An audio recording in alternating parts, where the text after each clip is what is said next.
Ayan, for today's video, magkilay tayo. Gamit natin ang Elmer's glue na ito. Ayan. First is, brushan muna natin ang ating kilay para ma-form. Ayan, tapos apply na natin siya.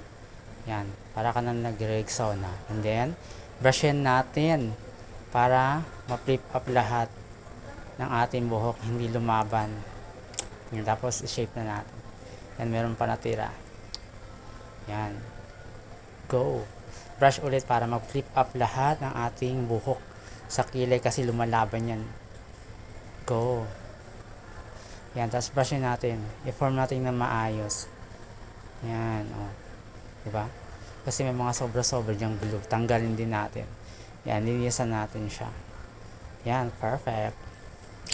And then, mag-apply tayo ng, ayan, spotlight. Yan ang ginagamit ko pang Everbilliana yan siya. Yan ang ginagamit ko pang lagay sa mga puwang-puwang dyan sa kilay ko. O, diba? Pak, ayan na. Ayan, gayahin na natin yan sa kabila. Wait lang. And 1, 2, 3, go. Para mag-sim sila, yan ang gagawin ko. Pak, ayan na. O, diba? O, ayan na. Final look.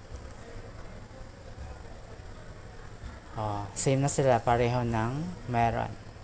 Spotlight lang. Spotlight ang gamit ko dyan, hindi glue. Para perfect. Long lasting yan sa buong maghapon.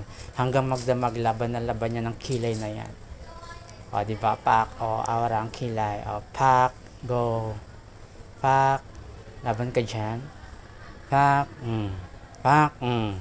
Sige pa. Pose pa. Pose pa ang mukha.